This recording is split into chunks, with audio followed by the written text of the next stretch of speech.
हमारे पास क्या है, overview of the immune system. क्या है, the immune system is compose of two major subdivision, innate और नॉन स्पेसिफिक।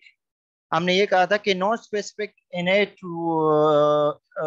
इम्यून सिस्टम उसको कहते हैं जो नॉन स्पेसिफिकली डिफरेंट टाइप या मल्टीपल टाइप्स ऑफ माइक्रोब्स के खिलाफ काम करते हैं, यानी पेगोसाइटिक एक्शन कराते हैं, इसको किल करने की कोशिश करते हैं। while another one is adaptive immunity और specific immunity, जो हम क्या करते हैं, स्पेसिफिक टाइप ऑफ माइक्रोब्स के लिए स्पेसिफिक टाइप्स ऑफ एंटीबॉडीज बनते हैं और स्पेसिफिकली तौर पे उसको किल अप करने की कोशिश करते हैं, तो इसको हम एडाप्टिव और specific types of immune system कहते हैं।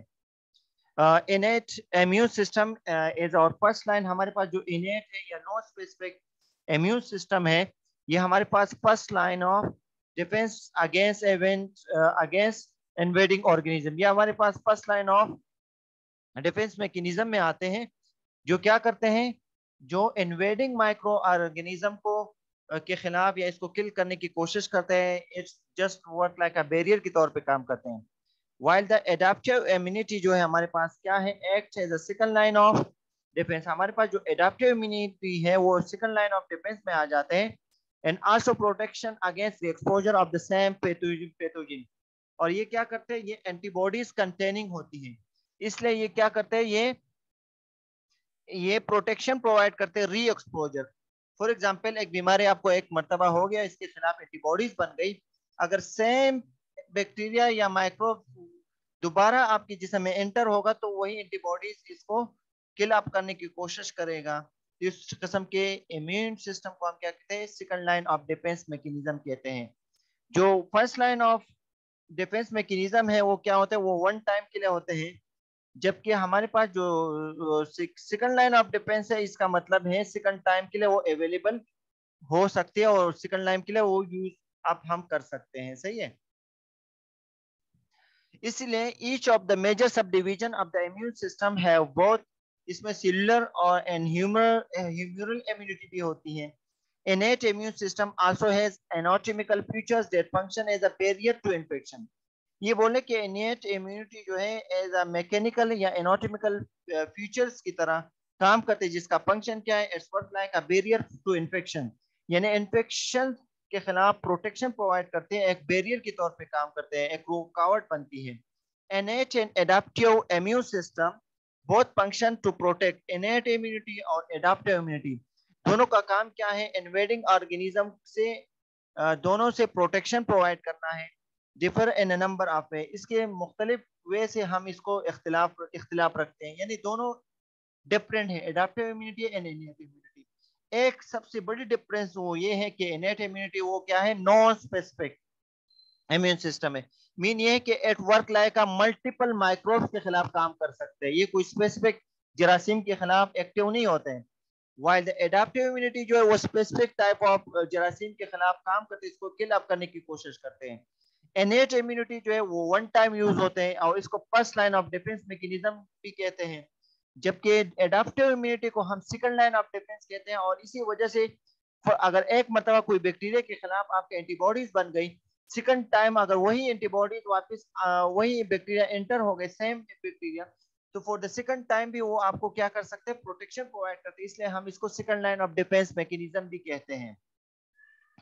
सही, एडाप्टिव इम्यूनिटी, हाँ, adaptive immune system require some time to react. Adaptive immunity जो है इसको इसको बनने के लिए टाइम दरकार होता है, जबकि इनेट इम्यूनिटी वो क्या है, कॉन्स्टिट्यूटली वो क्या कंस्टिट्यूटिवली प्रेजेंट, वो हर वक्त मौजूद होती है, and ready to mobilise upon infection. जहाँ कहीं पर बैक्टीरिया या माइक्रोब आता है इसके खिलाफ वो क्या करते हैं, एक्शन लेते हैं। innate सिस्टम जो है वो क्या है, इज नॉट एंटीजन स्पेसिफिक है, हमने अभी बताया कि वो नॉन स्पेसिफिक वो है, तो इसलिए नॉट एंटीजन स्पेसिफिक है। सही है, कोई भी एंटीजन एंटर हो जाता है तो वो एंटीजन स्पेसिफिक नहीं, वो हमारे पास innate immunity and equally well to variety of organism. Mean ये कि मल्टीपल ऑर्गेनिज्म के खिलाफ ये काम कर सकती हैं innate immunity, जबकि एडेप्टिव इम्यूनिटी जो है वो हमारे पास क्या, इम्यूनोलॉजिकल मेमोरी इसको कहते हैं। सही है। Demonstrate immunological memory, memory cells भी इसी वजह से बनते हैं एडाप्टिव इम्यूनिटी की वजह से। जैसे हम पोलियो वायरस, पोलियो के लिए जो वैक्सीनेशन देते हैं, तो पोलियो के लिए वैक्सीनेशन क्या करते हैं, एंटीजन को प्रेजेंट करते हैं, एंटर करते हैं, और इस एंट्री की वजह से क्या आते हैं, एंटीबॉडीज बनते हैं। जब कभी कोई polio virus for the next time future में आएगा, तो वही एंटीबॉडीज इसके जिस्म ने तो बनाई हुई होती हैं, तो उसके खिलाफ वो क्या करते हैं, पेगोसाइटिक एक्शन करा देता है। तो इस किस्म ये क्या है, पोलियो वैक्सीनेशन भी क्या है हमारे पास एग्जांपल है किस चीज का, second line of defence mechanism और एडाप्टिव इम्यूनिटी के टाइप्स में आ जाती है। innate immunity does not demonstrate immunological memory, इसका कोई वो इम्यूनोलॉजिकल मेमोरी की नीड नहीं होती है, जबकि एडाप्टिव होती है। जैसे मैंने आपको मेमोरी बताया, कौन से मेमोरी, जैसे हम पोलियो वैक्सीनेशन करा देते हैं, कोविड वैक्सीनेशन कराते हैं। वैक्सीनेशन आर जो active type of active vaccination जो होते हैं, एक्टिव डिफेंस मैकेनिज्म के लिए जो हम वैक्सीनेशन करते हैं, वो हमारे पास एडाप्टिव इम्यूनिटी में आ जाती है। सही है। इसके अलावा हमारे पास क्या है, I want to change my slide, but I'm not able to change. Okay. These are the major differences which is most important to understand. That what's the difference between what innate immunity and adaptive immunity. The innate immunity is having antigen independent, mean it's not depends on antigen. So it's mean that the innate immunity is non-specific immunity. It's mean that the innate immunity is work against a multiple type of antigen, while the adaptive immunity is having depend on antigen. So it's mean that the adaptive immunity is only work on specific type of antigen, सही है, specific type of microbes के खिलाफ काम करते हैं, while innate immunity do not require any time, while adaptive immunity is taking time for the development of immunity. तो adaptive immunity में time लगता है, सही है, एडाप्टेशन करने में, यानी एंटीबॉडीज बनने में टाइम लगता है। इनेट इम्यूनिटी के लिए कोई वक्त दरकार नहीं होती। हमारे पास innate immunity no antigen specific होती है, जबकि एडाप्टिव इम्यूनिटी वो एंटीजन स्पेसिफिक होती है, खास माइक्रोब्स के खिलाफ ये काम करती है। जबकि ये क्या है, इसका कोई इम्यूनोलॉजिकल मेमोरी नहीं है। मैंने आपको मिसाल दी कि इम्यूनोलॉजिकल मेमोरी ये जब भी कोई माइक्रोब्स आते हैं तो इसके खिलाफ काम कर देता है, जबकि डेवलपमेंट ऑफ मेमोरी होते हैं एडाप्टिव में। जैसे पोलियो वायरस जो है, हमारे पास एक मेमोरी है ना, हम एंटीजन देते हैं, जब भी कोई आ जाता है तो मेमोरी इसको याद आ जाता है कि हमने इसके लिए एंटीजन लिया था, एंटीबॉडीज तो हमारे पास प्रेजेंट है, तो डायरेक्टली वही एंटीबॉडीज इसको एक्टिवेट होकर इसके खिलाफ काम करते, पेगोसाइटिक एक्शन करते। इसलिए हम एडाप्टिव इम्यूनिटी को हम मेमोरी सेल्फ क्या करते हैं, प्रोडक्टिव इम्यूनिटी भी कहते हैं। ये हमारे पास इनेट इम्यूनिटी और एडाप्टिव इम्यूनिटी की कुछ मिसालें हैं। वो क्या है, जैसे इनेट इम्यूनिटी क्या करते हैं, माइक्रोब्स एंटर हो गया, ये माइक्रोब जब एंटर हो जाते तो हमारे पास एपिथेलियल बैरियर है। एपिथेलियल सेल हमारे पास कहाँ होते हैं, स्किन में ही होते हैं, सही है। एपिथेलियल सेल क्या करते हैं, बैरियर है, उसको एंटर करने से जो हमारे पास स्किन सेल में क्या होते हैं, डेंड्राइटिक सेल होते हैं, तो इसको ईट अप करने की कोशिश करता है, अंदर जाने नहीं देते, यानी पेगोसाइटोसिस करा देता है। इसके अलावा हमारे पास यहाँ पर एपिथेलियल सेल में नेचुरल किलर सेल भी होते हैं, उसको किल करने की कोशिश करते हैं, यानी पोर्स बना देता है जब भी कोई माइक्रोब्स आते हैं, और इसको स्वेल करके और बस्ट करा देता है। इसके अलावा हमारे पास यहाँ पर कंप्लीमेंट सिस्टम भी है, जो क्या करते हैं, हमारे सर्कुलेशन में आते हैं, जब भी कोई बैक्टीरिया एंटर हो जाते हैं तो कंप्लीमेंट सिस्टम एक्टिवेट हो जाते हैं, और यही कंप्लीमेंट सिस्टम के लिए कोई खास स्पेसिफिक एंटीजन के खिलाफ काम नहीं करते, बल्कि मल्टीपल टाइप ऑफ माइक्रोब्स के खिलाफ ये एक्टिवेट हो जाते हैं।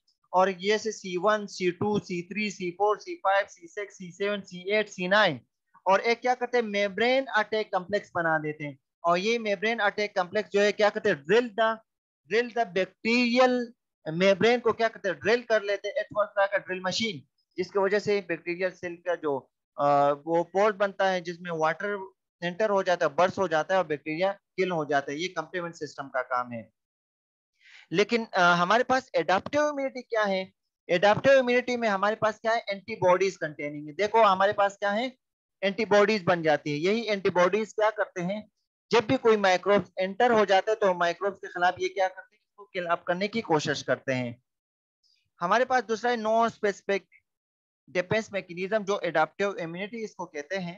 There are 5 main non specific defence में, हमारे पास 5 किस्म के, जो क्या है defence at the body surface पे काम करते हैं, पेगोसाइटोसिस का काम करता है, जबकि नेचुरल एंटी माइक्रोबियल सब्सटेंसेस हमारे पास इन्फ्लेमेटरी रिस्पॉन्स है, इम्यूनोलॉजिकल सर्विलेंस है। जैसे हमारे पास कोई जख्म लगता है तो इन्फ्लेमेशन होती है, तो इन्फ्लेमेशन का होना क्या है, it's the types of adaptive immunity and it's the type of non-specific defense mechanism है। सही है, फेगोसाइटोसिस करा देता है, ये हमारे पास है। अभी एक एक पढ़ते हैं। इनेट डिफेंस मैकेनिज्म क्या है, सरफेस बैरियर, जैसे स्किन है, म्यूकस मेम्ब्रेन है, जैसे माउथ में हमारे पास म्यूकस मेम्ब्रेन है, तो ये क्या करते हैं, इसको अंदर जाने नहीं देते, इसको किल कर देते हैं, इस वर्स लाइक आप बैरियर के तौर पे काम करते हैं।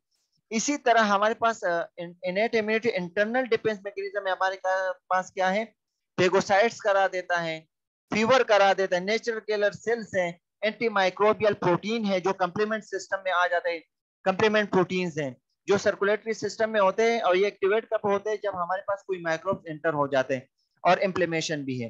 जबकि एडाप्टिव इम्यूनिटी में हमारे पास अगेन दो टाइप से, कौन सा, ह्यूमरल इम्यूनिटी जो बी सेल को कहते हैं, जबकि सेलुलर इम्यूनिटी जो हमारे पास टी सेल को कहते हैं। सही है। Anatomical barrier to infection, mechanical factors क्या acts as a first line defence against invading organism. हमारे पास जो मैकेनिकल बैरियर, जैसे हमारे पास एपिथेलियल सेल है, जो क्या है, फिजिकल बैरियर है अगेंस्ट अ माइक्रोब। आपने देखे होंगे जब किसी पेशेंट को कट लगता है तो चांसेस ऑफ इन्फेक्शन बढ़ जाते हैं, लेकिन स्किन क्या है, एज अ बेस्ट प्रोटेक्टर है against the microbes to enter into the cells, enter into your body. सही है। तो हमारे पास first line of innate immunity में मैकेनिकल या फिजिकल बैरियर कौन है, वो स्किन ही है। Impermeable to most infection agent, बहुत से इन्फेक्शन एजेंट जब भी आते हैं वो इसके लिए इम्परमेबल है, पास नहीं हो सकते हैं। ये देख लो। हमारे पास एक दूसरा बैरियर है मोमेंट ड्यू टू सेलियास, हमारे पास रेस्पिरेटरी ट्रैक में है, सीलियास होते हैं या पेरिस्टाल्सिस है, जो क्या करते हैं, एयर पैसेज को और गैस्ट्रोइंटेस्टाइनल ट्रैक को क्या करते हैं, माइक्रोब से क्या करते हैं, फ्री कर लेते हैं। सही है। इसके अलावा flushing action of tears, tears आंसू का बहना, स्लेवा जो है, स्लीवा जो है, वो क्या करते हैं, इसमें खास किस्म के प्रोटीन होते हैं जो क्या करते हैं, prevent the infections of the eyes and mouth. सही है। सही है। टीयर जो है वो क्या करते हैं, इन्फेक्शन से बचाते हैं आई को, और माउथ के इन्फेक्शन से बचाने के लिए कौन है, स्लीवा है। और ट्रैपिंग एक्शन जो है, म्यूकस जो है वो क्या करते हैं, एटवर्क लाइक अ मैग्नेट की तरह पे काम करते हैं, जो क्या करते हैं, प्रोटेक्ट द लंग्स, लंग्स को इन्फेक्शन से बचा देता है। इसके अलावा हमारे पास क्या है, फैटी एसिड जो है, फैटी एसिड्स है, स्वीट है, स्वीट। सही है। Inhibit the growth of bacteria को इनहिबिट कर लेते हैं। लाइसोजाइम एंजाइम है, फास्फोलाइपेज एंजाइम है, जो हमारे पास टीयर्स और स्लीवा में और नेजल सिक्रीशन में पाए जाते हैं, जिसका काम क्या होता है, सेल वॉल ऑफ बैक्टीरिया को ब्रेक डाउन कर देते हैं और डिस्टेबलाइज बैक्टीरियल मेम्ब्रेन को क्या करते हैं, डिस्टेबलाइज करते हैं, जिसकी वजह से बैक्टीरिया किल हो जाता है। इसके अलावा पीएच, लो पीएच यानी acidic environment of the sweat. सही है।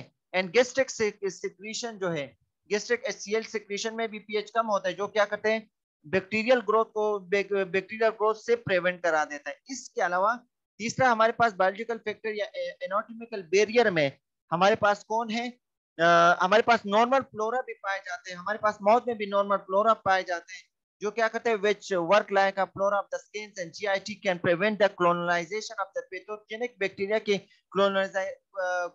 कोलोनाइजेशन से बचा देता है। लेकिन हमारे पास कभी कभी जीआईटी में क्या हो जाते हैं, जीआईटी का इन्फेक्शन हो जाता है, तो क्या करते हैं, नॉर्मल फ्लोरा में किल अप हो जाते हैं। तो यही नॉर्मल फ्लोरा के ना होने की वजह से चांसेस ऑफ जीआई इन्फेक्शन के चांसेस क्या हो जाते हैं, बढ़ जाती है।